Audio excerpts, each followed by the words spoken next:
No one warns you about this version of America. They tell you about freedom. They tell you about bravery. They tell you about flags raised, wars won, and speeches that changed the world. But they don't tell you about the crying. They don't tell you about the nights when the land itself seemed to scream, when forests burned, villages vanished, and entire peoples were erased so quietly that history later called it progress. America was not born in a moment of glory. It was born in conflict, contradiction, and blood-soaked hope. This is not the story of a perfect nation. This is the story of a human one. A story of dreamers and tyrants, of enslaved hands building monuments to liberty, of immigrants chasing light and finding darkness, of power rising, falling, and rising again. This is the story that lives between the lines of textbooks. And it begins long before the United States had a name. Before America had a name, pre-1492. Long before maps labeled this land as New World, it was already ancient. The forests of North America were older than memory. Towering oaks, endless pines, and vast plains stretched farther than the eye could see. Rivers flowed freely, unbroken by dams, carrying stories from mountain snow to distant oceans. This land was not empty, it was alive. More than 10 million indigenous people lived across what would later be called the United States. They were not a single people, but hundreds of nations, each with its own language, laws, beliefs, and relationship with the land. The Haudenosaunee Confederacy practiced democracy long before Europeans imagined it. The Mississippian civilizations built cities larger than London at the time. The ancestral Pueblanos carved homes into stone cliffs that still stand centuries later. They farmed, they traded, they fought, they loved, they governed, and most importantly, they belonged to the land. The land did not belong to them. That difference would change everything. A different idea of power. In indigenous societies, land was sacred, not property. Power came from wisdom, not conquest. Leadership was earned, not inherited. This worldview would soon collide violently with another. Across the Atlantic, Europe was choking on its own ambition. Kings wanted gold, churches wanted souls, empires wanted expansion, and the world was running out of room. The arrival that shattered everything, 1492. When Christopher Columbus crossed the Atlantic, he did not discover America, he collided with it. What followed was not exploration, it was extraction. Diseases like smallpox and measles arrived before armies ever did. Indigenous populations collapsed at terrifying speeds, entire villages wiped out in months. Historians estimate that within 100 years, up to 90% of the native population in some regions was gone. No war, no warning, just silence. Europeans called it destiny. Indigenous survivors called it the end of the world. The seeds of a future nation. Spain claimed the south, France claimed the rivers, England eyed the coast. But England wanted something different, not just gold, not just souls, land, to settle, to farm, to own, and ownership required removal. Thus began a slow, relentless process that would define America's earliest identity. Treaties made and broken, alliances used and discarded, violence justified as civilization. The foundations of the United States were not laid with marble, they were laid with choices, and every choice came at a cost. The colonies that should have failed, 1607 to 1675. America's story does not begin with triumph. It begins with mistakes. In the spring of 1607, three small English ships, Susan Constant, Godspeed, and Discovery, slowly pushed into a river on the eastern edge of a vast continent. The men aboard believed they were standing at the edge of fortune. They were wrong. They were standing at the edge of starvation. They named the settlement Jamestown after King James I. The land looked lush. The river looked generous. The future looked promising. But Jamestown was built in the wrong place, for the wrong reasons, by the wrong people. The settlers were not farmers. They were not builders. They were gentlemen, soldiers, adventurers, men trained to command, not to survive. They searched for gold instead of planting food. They drank from brackish water instead of digging wells. They ignored warnings from the Indigenous Powhatan Confederacy, who already knew the land's seasons, floods, and dangers. Within months, disease spread, food ran out, tempers snapped. By the first winter, more than half were dead. Jamestown should have vanished into history as a failed experiment. It didn't, because desperation changes people. The starving time. The winter of 1609 to 1610 became known as the starving time. Snow buried the land. Supplies from England never arrived. Indigenous trade collapsed as trust dissolved into fear. People ate rats. They ate snakes. They ate leather boots. One man murdered his wife and salted her body for food. This was the price of empire before glory arrived.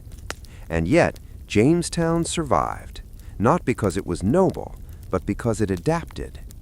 Tobacco changed everything.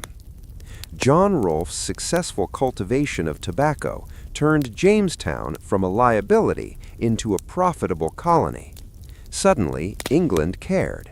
Suddenly, ships arrived. Suddenly, land became valuable. And valuable land creates one inevitable question: who will work it? The beginning of slavery, 1619. In August 1619, a ship appeared on the horizon. It carried no English settlers. It carried Africans. 20-some men and women, stolen from their homes, traded like cargo, sold in exchange for supplies. At first, their legal status was unclear. Some were treated as indentured servants. But ambiguity never lasts long in systems built on profit. Slowly, deliberately, laws hardened. Skin color became destiny. Freedom became exclusive. By the mid-1600s, slavery was no longer an accident. It was a foundation. America would later speak endlessly of liberty, but from the very beginning, liberty had conditions. Puritans, promises, and paranoia. While Jamestown struggled in the South, a different experiment unfolded in the North. The Puritans arrived seeking religious freedom, but what they really wanted was religious control. They believed God had chosen them. They believed the land was promised. They believed dissent was dangerous. Massachusetts became a theocracy disguised as a colony. Work was worship. Obedience was virtue. Questioning authority was sin. And fear ruled quietly. That fear erupted in 1692 during the Salem witch trials, when paranoia consumed reason and neighbors accused neighbors of serving the devil. 20 people were executed, dozens imprisoned. Evidence was spectral, dreams, visions, whispers. America's obsession with moral panic did not begin in modern times. It began here. The land wars no one celebrates. Expansion demanded removal. Treaties were signed when convenient, broken when profitable. King Philip's War, 1675, was one of the bloodiest conflicts per capita in American history. Entire villages were burned. Entire communities were wiped out.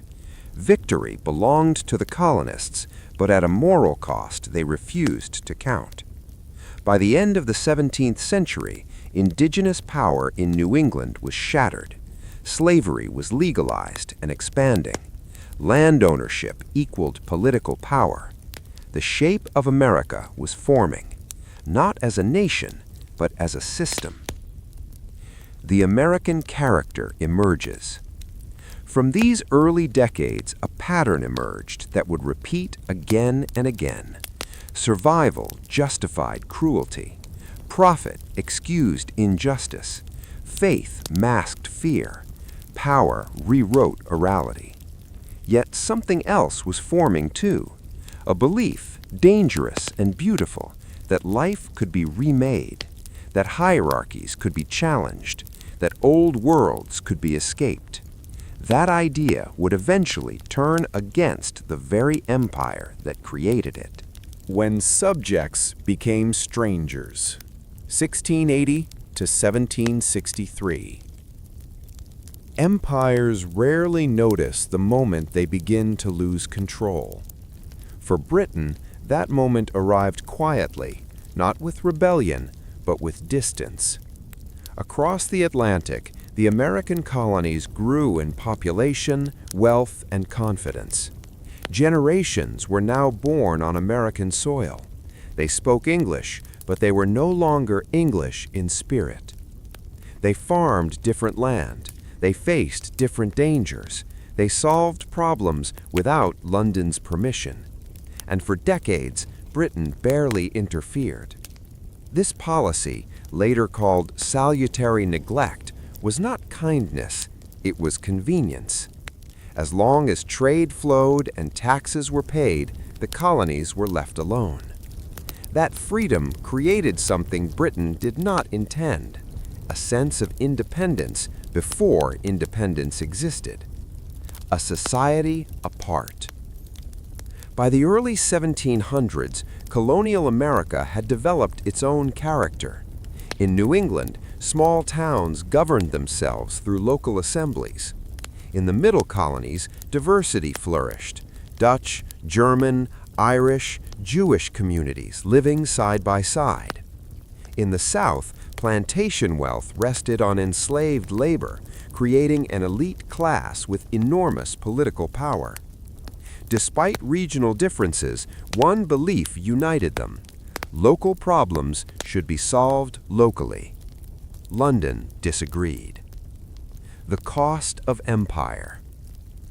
Britain's global ambitions were expensive. The French and Indian War, 1754 to 1763, part of the wider 7 Years' War, was fought across North America.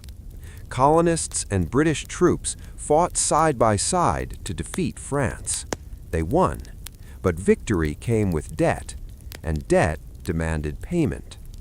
Britain looked west. Britain looked at the colonies. Britain reached for their wallets. Taxation without understanding. The Sugar Act, the Stamp Act, the Townshend Acts. Each tax seemed reasonable in London.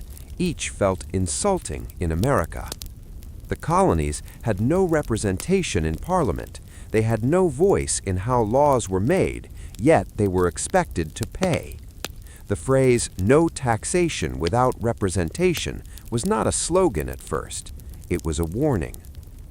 Merchants boycotted British goods. Printers spread arguments. Crowds formed. Protest became identity.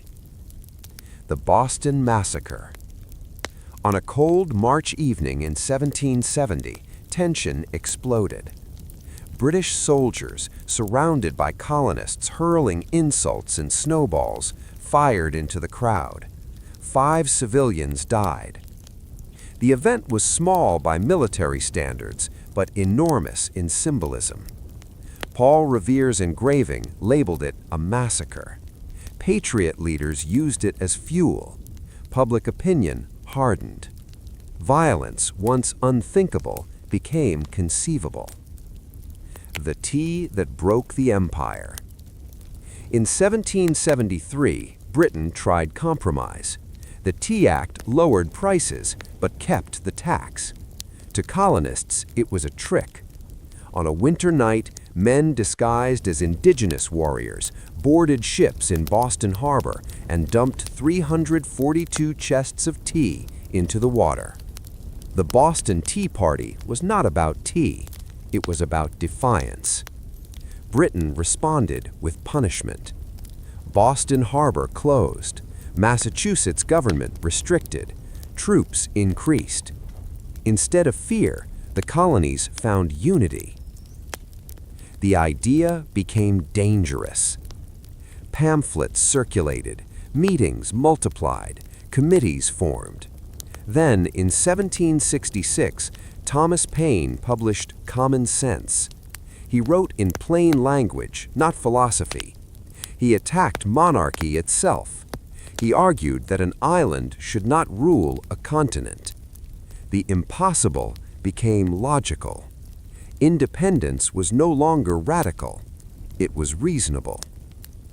The point of no return. By the time shots were fired at Lexington and Concord, reconciliation was dead. Blood had been spilled, trust was gone, history had chosen a direction.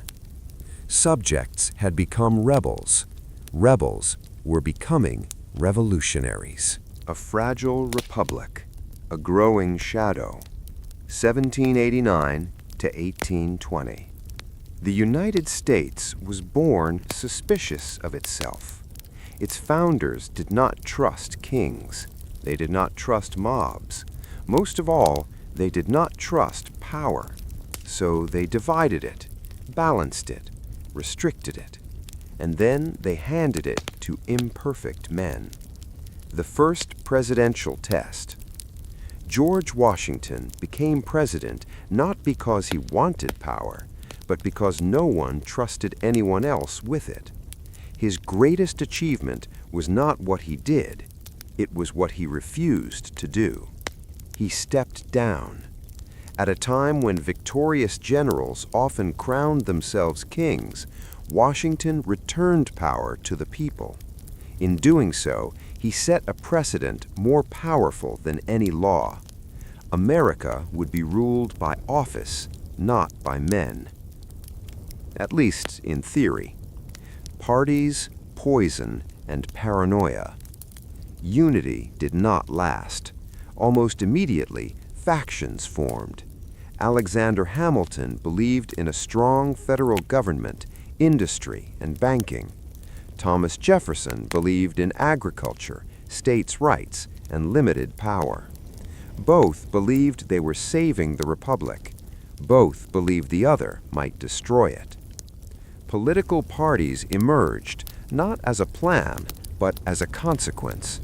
With them came newspapers filled with lies, insults, and fear. Democracy, it turned out, was loud and often ugly. The question America refused to answer. Slavery. The Constitution had postponed it. Politics avoided it. Economics depended on it. Cotton transformed the South into an economic powerhouse and slavery from a fading practice into a permanent system. By 1820, the nation faced a terrifying possibility. Expansion would force a decision: free states or slave states, human liberty or human property. The Missouri Compromise temporarily balanced the scales, but everyone knew the balance was artificial. The question was not if it would break, it was when. Expansion and the myth of destiny. Americans believed movement was progress. Westward expansion was framed as opportunity, freedom, and divine purpose. For indigenous nations, it was catastrophe. Treaties were signed, violated, rewritten. Villages were displaced. Entire cultures were pushed beyond survival. The land was taken in the name of the future, and the future demanded more. The American contradiction. By 1820, the United States stood at a crossroads. It spoke of liberty, but held millions in chains. It claimed equality, but practiced exclusion. It celebrated opportunity, but enforced hierarchy. Yet people still believed the nation could be better, believed it could correct itself, believed history was not finished. That belief would soon be tested by fire. Power to the people and away from the powerless. 1820 to 1848. America loved to call itself a democracy, but the meaning of that word was changing. By the 1820s, voting rights expanded rapidly for white men. Property requirements disappeared. Political participation exploded. Campaigns became loud, emotional, personal. This was the age of the common man, and its symbol was Andrew Jackson. The rise of Andrew Jackson. Jackson was not polished. He was not educated in elite schools.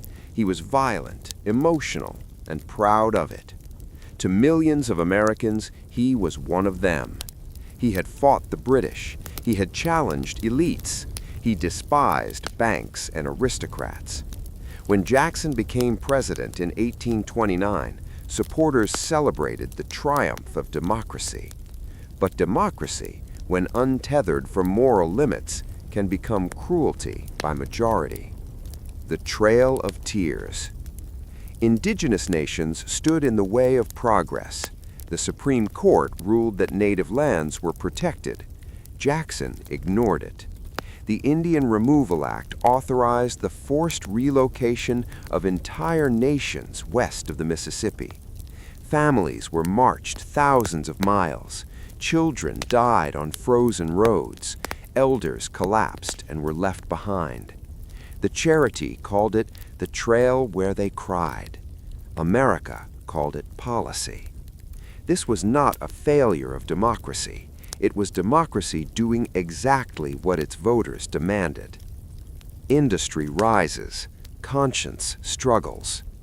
While removal reshaped the land, industry reshaped the economy. Factories rose, cities swelled, immigrants poured in from Ireland and Germany, fleeing famine and revolution.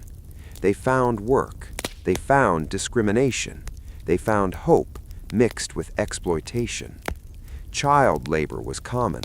Working conditions were lethal. Wealth concentrated upward.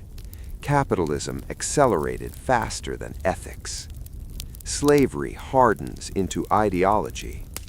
In the South, slavery was no longer described as a necessary evil. It became a positive good. Plantation owners argued it was humane, biblical, essential. Enslaved people were stripped of literacy, family stability, and legal identity. Resistance was met with terror. And yet, resistance never stopped. Abolitionists, the unwelcome conscience. Abolitionists were not popular. They were not moderate. They were not safe. They disrupted churches, burned constitutions, demanded immediate change. Figures like Frederick Douglass exposed the lie at the heart of the nation. He asked a question no one could comfortably answer. How can a country celebrate freedom while millions live in chains? The nation had no reply. Manifest destiny and war. The belief that America was destined to expand westward justified everything, including war. The Mexican-American War added vast territories to the United States and reignited the slavery question with explosive force. Every new state reopened the wound. The nation was running out of compromises. A house divided against itself, 1848 to 1861. By the mid-19th century, the United States was no longer arguing about policy. It was arguing about identity. What kind of nation was this? What kind of future would it allow? And who counted as human within it? Every compromise had been a delay. Every delay made the eventual explosion worse. The compromises that bought time and sold souls.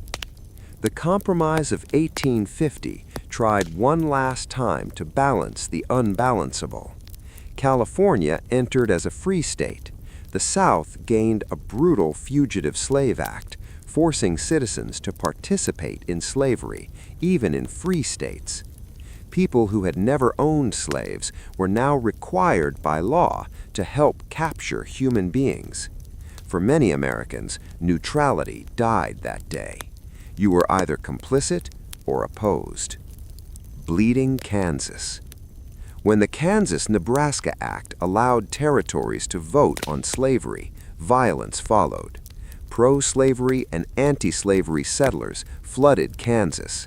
Ballots were replaced by bullets. Homes burned. Neighbors killed neighbors. Journalists called it Bleeding Kansas. It was not a prelude. It was a rehearsal. Dred Scott and the End of Illusion. In 1857, the Supreme Court ruled that black Americans could not be citizens and that Congress had no power to ban slavery in the territories. The decision stunned the North. It emboldened the South. The highest court in the land had chosen a side. Law had become ideology. John Brown, terrorist or prophet? In 1859, John Brown led a raid on a federal armory at Harper's Ferry. He intended to spark a slave uprising. He failed. He was captured. He was executed. But his words echoed across the nation. I believe that to have interfered as I have done in behalf of his despised poor was not wrong, but right. To the South, he was a monster. To many in the North, he was a martyr. The middle ground collapsed. The election that broke the Union. Abraham Lincoln did not win a single Southern state in 1860. He didn't have to. His election convinced the South that its future within the Union was over. One by one, states seceded. They did not claim states' rights. They did not hide their reason. They seceded to protect slavery. War was no longer avoidable. The war that redefined everything, 1861 to 1865. The first shots of the Civil War were not fired in rage. They were fired in certainty. Both sides believed history was on their side. Both sides believed God agreed with them. Both sides believed the war would be short. They were all wrong. Brother against brother. When Confederate forces fired on Fort Sumter in April 1861, the United States shattered. Families split. Friends chose opposite uniforms. Brothers marched toward each other carrying different flags. This was not a distant war. It was personal. The Union fought to preserve the nation. The Confederacy fought to preserve a way of life. Only one of those causes required chains. A war nobody was ready for. The early months were chaos. Generals learned strategy through failure. Soldiers learned survival through trauma. Civilians learned that war does not respect distance. Battles like Bull Run proved the truth quickly. This war would be long, and it would be brutal. Rifled muskets, artillery, and trench warfare created death on an industrial scale before anyone understood how to stop it. Bodies piled faster than meaning. Lincoln's burden. Lincoln carried the war alone in many ways. He was mocked, second-guessed, despised. He did not start the war to end slavery. He started it to save the Union. But war changes purpose. As casualties mounted and escape routes closed, Lincoln understood a hard truth. The Union could not survive half free. In 1863, he issued the Emancipation Proclamation, a military order disguised as moral declaration. It did not free all enslaved people, but it transformed the war. Now, the Union fought not just for survival, but for freedom. Black soldiers, stolen courage. Nearly 200,000 black men joined the Union Army and Navy. They fought for a nation that did not yet consider them citizens. They were paid less, treated worse, executed if captured. And still, they fought. Their service destroyed the lie that slavery was natural or necessary. Freedom had earned its blood. Total war. By the final years, the Civil War consumed everything. Cities burned, railroads were destroyed, civilians starved. General Sherman's march through the South introduced the concept of total war, breaking not just armies, but will. Victory no longer meant defeating soldiers, it meant ending resistance. Appomattox and after. In April 1865, Robert E. Lee surrendered to Ulysses S. Grant at Appomattox Courthouse. The war was over, but peace did not feel like triumph. More than 600,000 were dead. The South lay broken. The future was uncertain. Days later, Abraham Lincoln was assassinated. The man who held the nation together was gone. The war had ended. The struggle had not. Freedom promised, freedom denied. 1865 to 1877. The Civil War ended with cannon smoke still hanging in the air. 4 million enslaved people were free in name. The Constitution had been amended. The Union had survived. But freedom without protection is fragile, and America was tired. The moment that could have changed everything. For a brief moment, history opened a door. The 13th Amendment ended slavery. The 14th Amendment promised citizenship. The 15th Amendment protected the vote. Black Americans voted, held office, built schools, formed churches, bought land. It was one of the most radical democratic experiments in human history, and it terrified those who had lost power. The rise of white resistance. The Confederacy had lost the war, but not its beliefs. Paramilitary groups emerged. The Ku Klux Klan spread terror through lynching, intimidation, and murder. Law was replaced by violence. Fear replaced debate. The federal government intervened briefly. Then it looked away. Compromise of 1877, the quiet betrayal. The disputed election of 1876 ended Reconstruction. Federal troops were withdrawn from the South. Southern elites regained control. The price of national unity was racial justice. Black Americans were abandoned to local rule. Jim Crow rises. Segregation hardened into law. Schools, transportation, housing, voting, everything was separated. Nothing was equal. Lynching became spectacle. Silence became survival. America declared itself reunited while millions lived under occupation. A lost future. Reconstruction was not a failure of ideals, it was a failure of will. The nation chose comfort over justice, reconciliation over equality, forgetting over repair. That choice would echo for generations. Steel, smoke, and silence.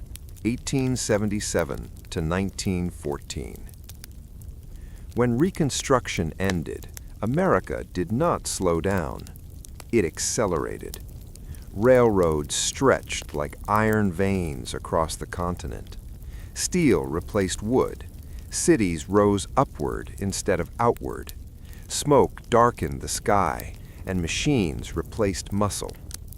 This was the Gilded Age, a time that glittered on the surface and rotted underneath. The myth of infinite opportunity. America told itself a story. Anyone could succeed. Anyone could rise. Anyone could become rich. And some did. Men like Carnegie, Rockefeller, and Morgan built empires that reshaped the economy. Their fortunes were unprecedented, their influence unmatched. But wealth pooled upward, while risk flowed downward. For every mansion, there were tenements. For every tycoon, thousands of laborers. For every success story, countless broken bodies. Opportunity existed, but it was rationed. Working until broken. Factory work was relentless. 12-hour days, 6 or 7 days a week. Dangerous machines, no safety laws. Children worked because families needed income. Immigrants worked because there was no alternative. Injuries were common. Deaths were expected. If a worker protested, another waited to replace them. Capital had leverage. Labor had numbers. Numbers alone were not enough. Labor rises and is crushed. Unions formed in desperation. Strikes spread. Railroads shut down. Factories stopped. The response was violence. Private militias, state troops, federal soldiers. Workers were beaten. Leaders arrested. Protests labeled treason. America sided with order over justice again.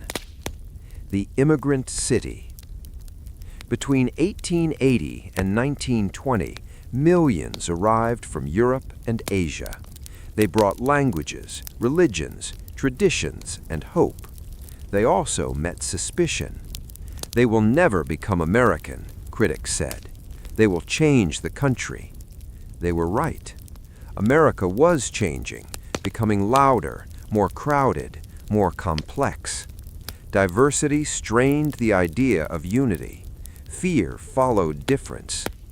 Progress and contradiction. Even as inequality widened, reformers pushed back. Journalists exposed corruption.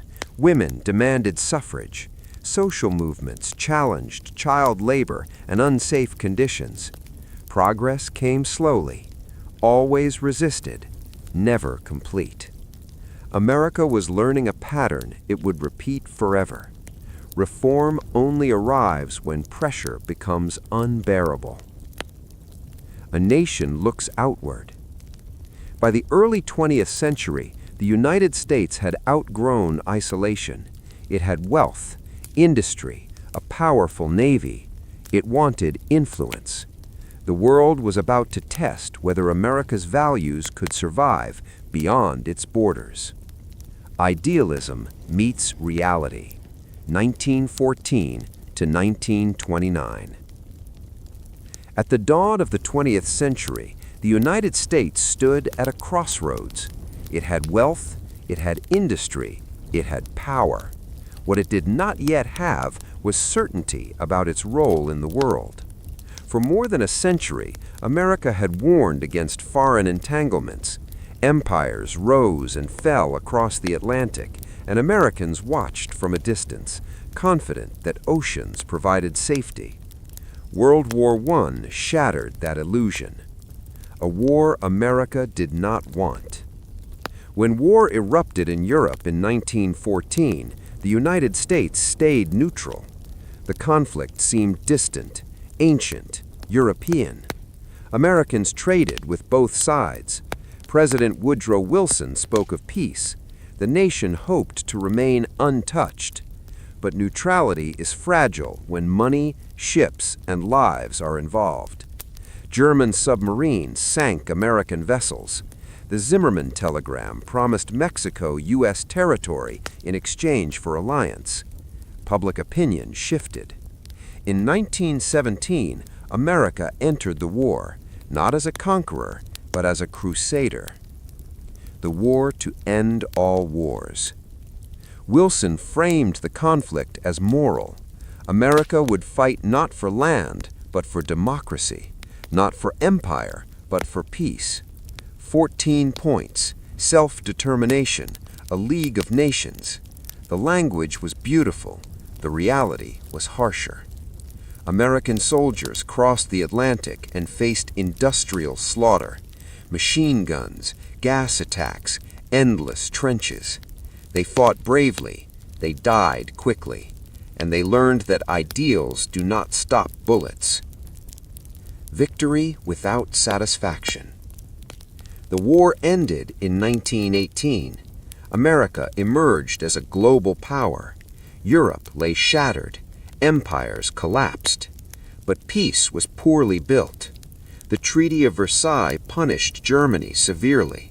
Wilson's League of Nations was rejected by his own Senate. America stepped back from the world it helped reshape.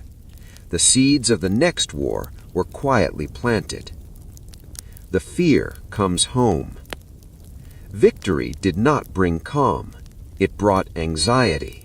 The Red Scare swept the nation. Communists, anarchists, immigrants, anyone different were labeled threats. Raids were conducted. Civil liberties were suspended. Fear replaced reason. At the same time, racial violence erupted. Black veterans returned expecting respect. They found segregation unchanged. The Red Summer of 1919 saw race riots across the nation. America had fought for democracy abroad and resisted it at home. The Roaring Twenties. Then came escape. Jazz, movies, consumerism, stock markets soaring. The 1920s glittered. Cars filled streets, radios filled homes, money felt endless. Prohibition banned alcohol and fueled organized crime. Traditional values clashed with modern culture. Women gained the vote, but not equality. Prosperity masked instability. Debt rose. Speculation grew. Warnings were ignored. America believed it had mastered the future. The future disagreed. When the ground gave way, 1929 to 1941. On an ordinary October morning in 1929, the American dream collapsed in silence. Stock prices fell. Then they fell again. Then they did not stop falling. Fortunes evaporated in hours. Banks closed their doors. Savings vanished. The Great Depression did not arrive like a storm. It arrived like a slow, merciless winter. The nation stops breathing. Factories shut down. Farms failed. Lines formed, not for opportunity, but for bread. 1 in 4 Americans was unemployed. Families slept in cars. Children quit school to help survive. Pride dissolved. Shame spread. The myth that hard work guaranteed success collapsed under the weight of reality. This was not individual failure, it was systemic collapse. The limits of old ideas. President Herbert Hoover believed recovery would come naturally. Markets would correct. Charity would help. Government intervention would harm. The people waited. The recovery did not come. By 1932, desperation turned political. Americans did not ask for less government. They asked for help. A new kind of president. Franklin Roosevelt entered office in 1933 with confidence, energy, and a willingness to experiment. He did not promise miracles, he promised action. Fear itself, he said, is what we must defeat. And then he expanded the role of government beyond anything Americans had known. The New Deal. Programs appeared rapidly. Jobs for the unemployed, banks regulated, Social Security created, infrastructure built. Critics called it socialism, supporters called it survival. The New Deal did not end the Depression completely, but it restored hope. For the first time, the federal government accepted responsibility for economic stability. America was changing its relationship with power. The shadow of war returned. As America rebuilt, the world destabilized. Fascism rose in Europe. Japan expanded in Asia. Democracy faltered. Americans watched war approach with dread. They remembered the last one. They wanted no part of the next. But isolation could not last forever. Pearl Harbor.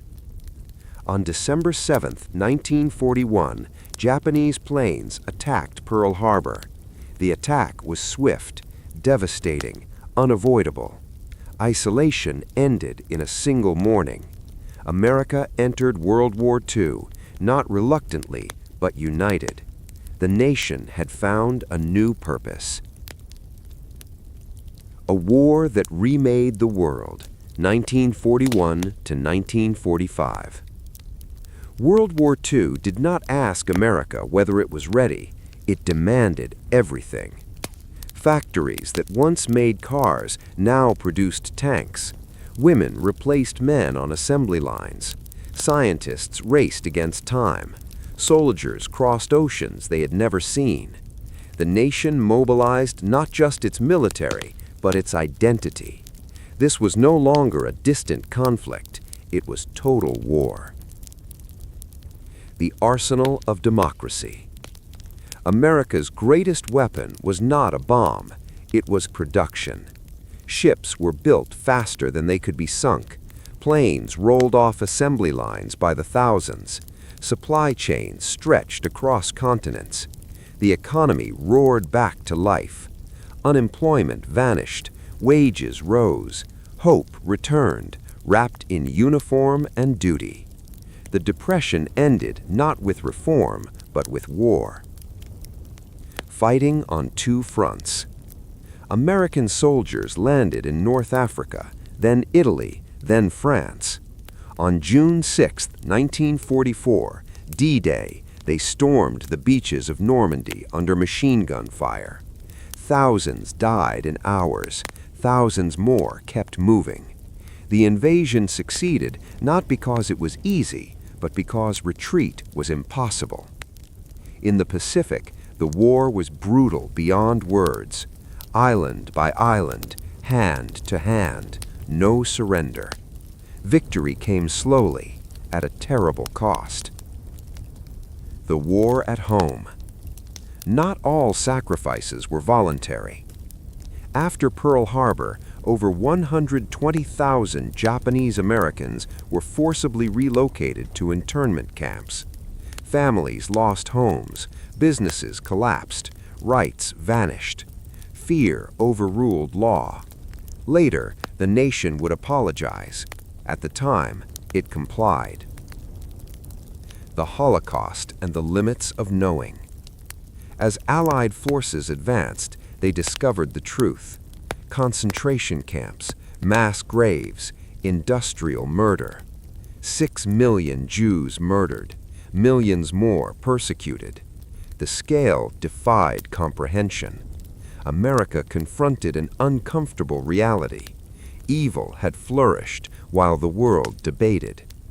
Victory felt hollow next to the suffering revealed. The bomb.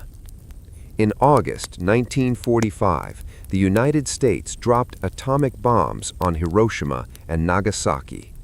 The war ended days later. The decision saved lives or ended them.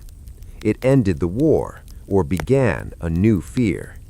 For the first time, humanity possessed the power to destroy itself. America emerged victorious. and forever changed. A new world, a new role. Europe lay in ruins, empires collapsed, the United States stood unmatched. Power shifted westward, responsibility followed. The question was no longer whether America would lead, it was how. Peace built on fear. 1945 to 1963. The war ended, but the world did not relax. It divided. On one side stood the United States and its allies. On the other stood the Soviet Union. Both claimed to defend freedom. Both feared annihilation. Both prepared for a war they hoped would never come. This was the Cold War, a conflict without battlefields, yet soaked in tension. A world split in two. Europe was rebuilt with American money through the Marshall Plan. Democracy stabilized, at least in the West. In the East, Soviet influence hardened into control. Germany was split, Berlin was divided, an invisible line cut the world in half. America embraced a new identity, leader of the free world. But freedom came with conditions. Nuclear shadows. Atomic weapons multiplied. Hydrogen bombs followed. Missiles reached continents. Children practiced duck and cover drills. Families built fallout shelters. Television normalized the possibility of extinction. This was peace by deterrence. If everyone could die, no one would start the war. It was logical. It was terrifying. Fear comes home. McCarthyism. Communism was not just an external enemy. It became an internal obsession. Politicians accused rivals of treason. Artists were blacklisted. Careers destroyed by suspicion alone. The evidence was often thin. The damage was real. America once again sacrificed liberty to fear. And once again, it later regretted it. Prosperity with limits. The post-war economy boomed. Suburbs expanded. Highways spread. Middle-class life became attainable for some. For white Americans, opportunity widened. For black Americans, segregation endured. For women, domestic roles were enforced. The promise of equality remained unfinished. Beneath prosperity, pressure built. The civil rights question returns. Black Americans had fought and died in World War II. They returned demanding dignity. Courts began to respond. In 1954, Brown versus Board of Education declared school segregation unconstitutional. Resistance was fierce. Southern states defied the ruling. Governors stood in schoolhouse doors. Violence answered progress. Change was no longer avoidable. A leader emerged. A young minister named Martin Luther King Jr. rose from a local bus boycott to national prominence. He preached nonviolence. He demanded justice. He appealed to the nation's conscience. His movement did not ask America to become something new. It asked America to become what it claimed to be.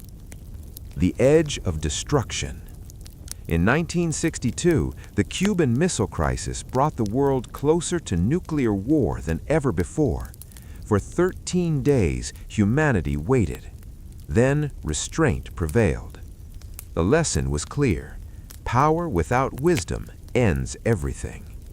When America turned on itself, 1963 to 1975. The 1960s did not arrive quietly. They arrived shouting. Across the United States, a generation raised in post-war optimism began to question everything their parents had accepted. Authority no longer felt benevolent. Institutions no longer felt trustworthy. The promises of freedom and equality felt painfully incomplete. Change, once gradual, became urgent. The dream and the nightmare. The civil rights movement reached its peak in the early 1960s. Marches filled streets. Churches became organizing centers. Television carried images of peaceful protesters beaten by police into American living rooms. The nation could no longer pretend it did not see. In 1963, Martin Luther King Jr. stood before the Lincoln Memorial and spoke of a dream rooted in the Constitution itself, a dream of equality, dignity, and shared humanity. For a moment, it felt possible. Then the backlash came. Legislation and blood. The Civil Rights Act of 1964 outlawed segregation. The Voting Rights Act of 1965 protected the ballot. These were victories written in law, but laws do not erase hatred. Cities erupted in unrest. Police responses grew militarized. Hope mixed with rage. In 1968, Martin Luther King Jr. was assassinated. The nation did not just lose a leader, it lost a moral anchor. That same year, Robert Kennedy was killed. The message was unmistakable. Change would not come without cost. Vietnam, the war that broke trust. While America struggled at home, it bled abroad. The Vietnam War began as containment. It became escalation. It ended as catastrophe. Presidents promised progress, generals promised victory, body counts replaced strategy. Young Americans were drafted to fight a war they didn't understand in a place they couldn't find on a map for reasons that kept changing. Television showed the truth. Villages burned, civilians died, soldiers returned broken.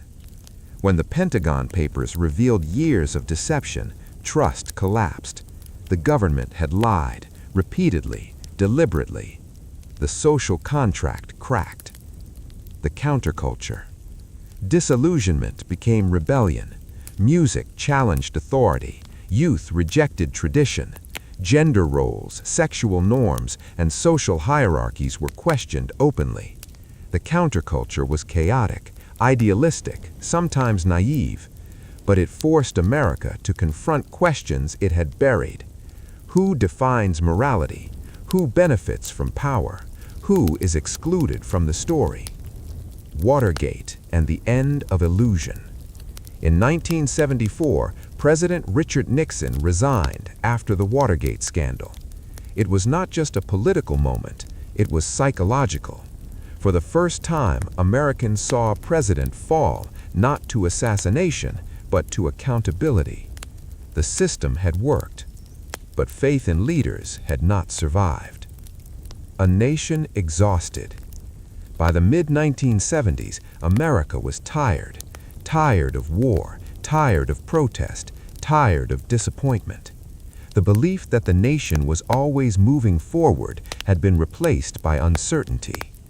But exhaustion can lead to reflection, and reflection sometimes to change.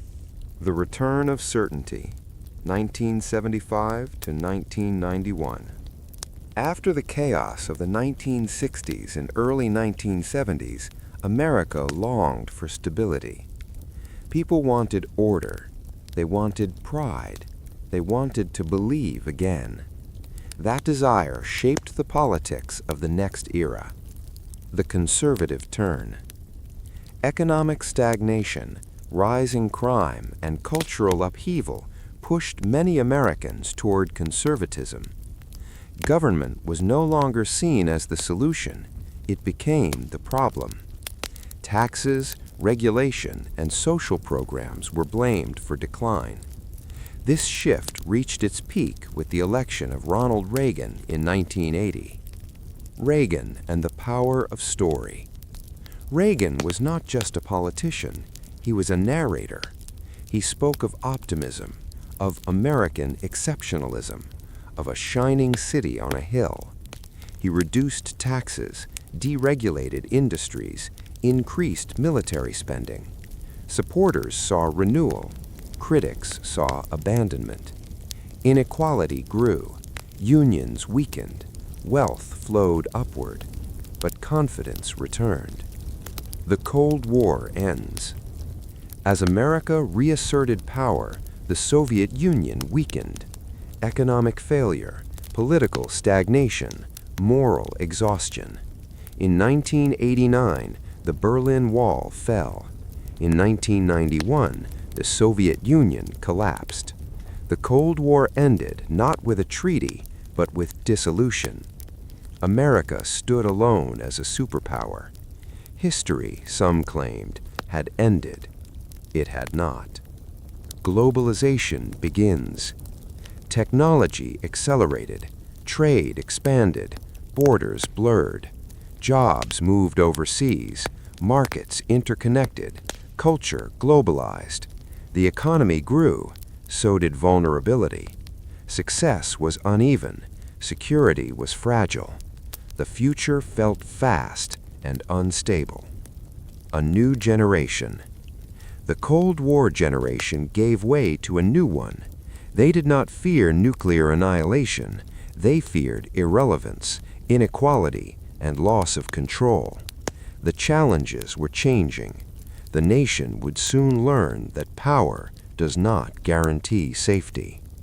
The day that never ended, 2001 to 2008.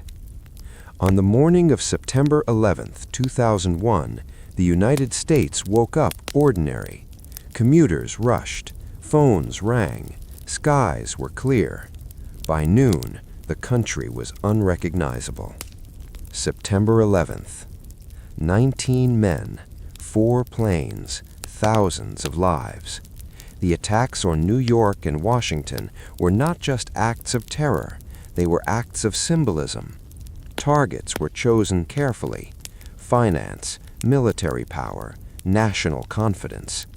The towers fell, smoke filled the sky, people jumped rather than burn.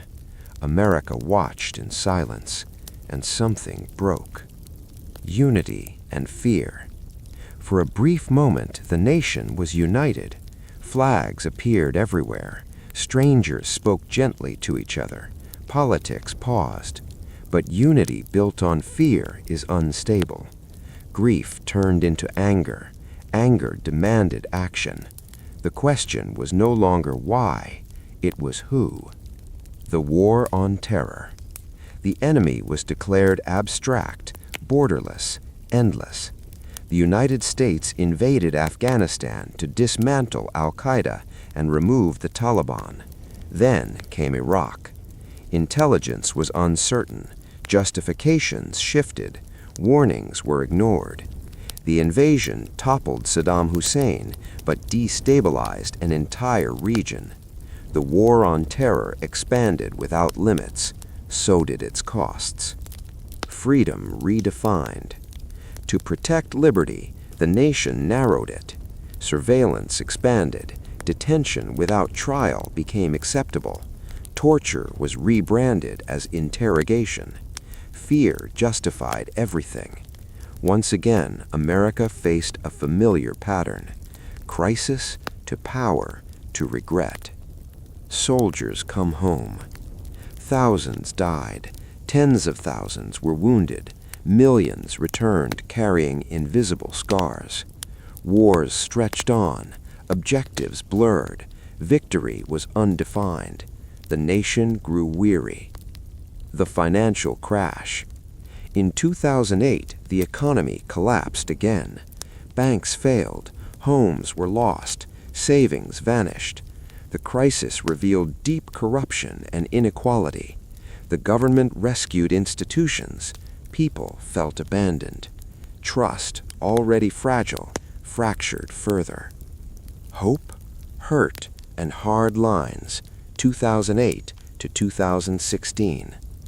When Barack Obama was elected president in 2008, it felt like a rupture in history.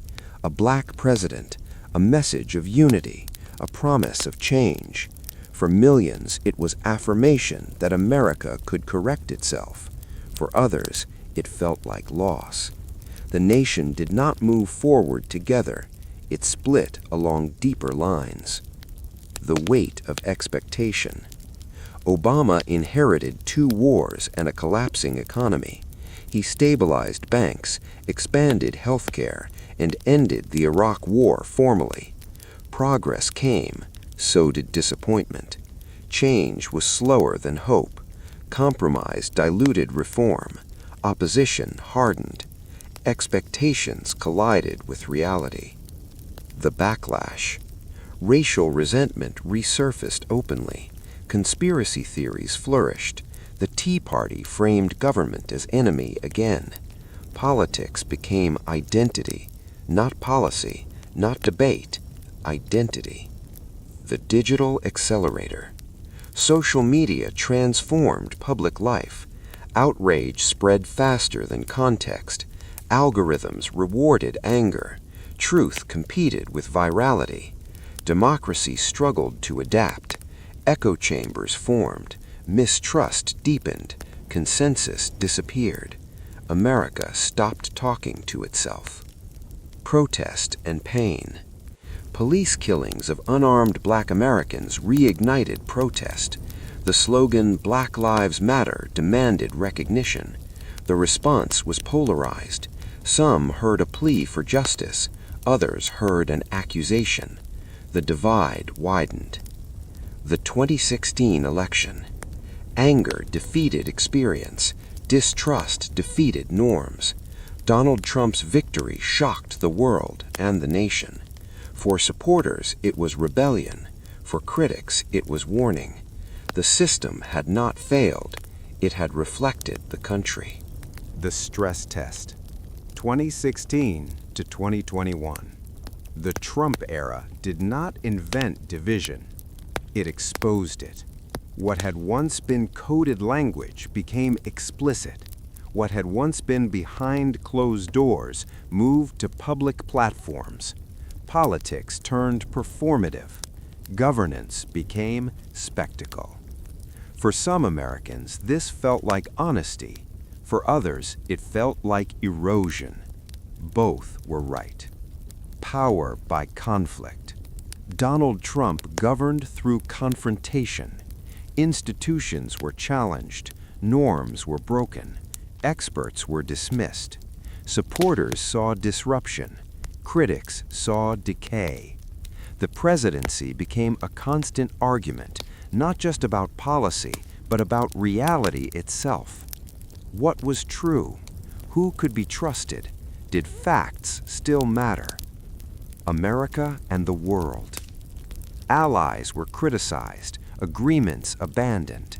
America First reshaped foreign policy. Some applauded the retreat from global responsibility. Others warned it weakened long-term influence.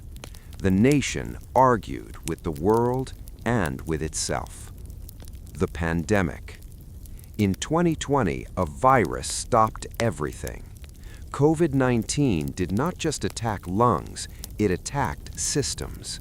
Hospitals overwhelmed, supply chains collapsed, millions died worldwide. In the United States, the pandemic became political. Masks became symbols, science became partisan, grief became polarized. The crisis revealed inequalities that had always existed and leadership failures that could not be hidden. Protest in the streets. The killing of George Floyd ignited nationwide protests. Millions marched, statues fell, demands echoed. Some saw justice in motion, others saw chaos. The nation argued about history while living inside it. The election and the lie. The 2020 election was not close in outcome, but it was close in legitimacy for many. Claims of fraud spread faster than evidence. Courts rejected them. Belief persisted. Truth lost to repetition. January 6th. On January 6th, 2021, a mob stormed the U.S. Capitol. They carried flags, they carried grievances, they carried a belief that democracy had betrayed them. The images shocked the world. The question was unavoidable. Had the system finally broken? A nation still unfinished. 2021 present. January 6th ended without ending anything. The Capitol was cleared, the votes were certified, a new president was sworn in, but the questions remained. After the storm, Joe Biden entered office promising restoration, decency, stability, normalcy. The tone changed, the temperature lowered, but beneath the surface, nothing was settled.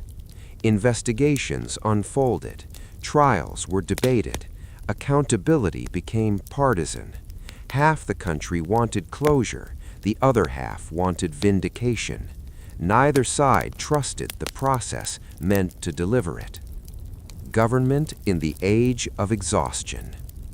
The machinery of democracy kept moving, but slower, heavier. Legislation stalled, courts became battlegrounds, elections turned existential.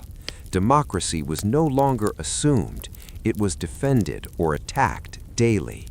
Citizens did not just disagree on policy, they disagreed on facts, on history, on what the nation even was.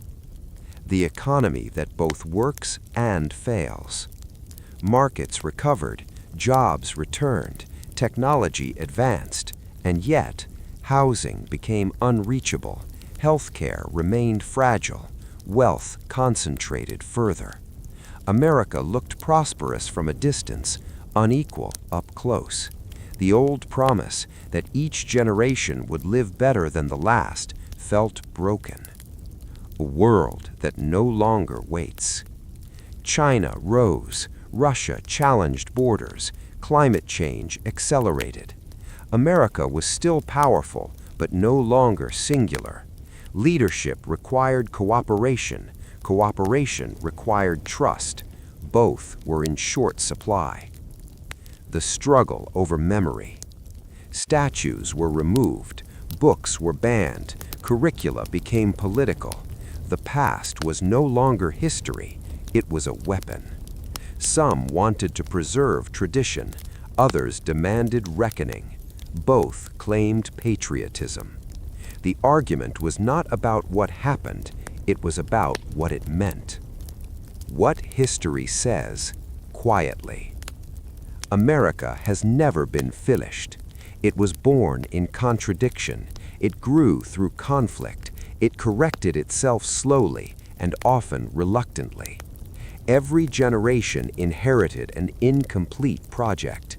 Freedom was expanded, then restricted, then expanded again. Justice delayed, then demanded, then resisted. This pattern is not failure, it is the story. The question that remains.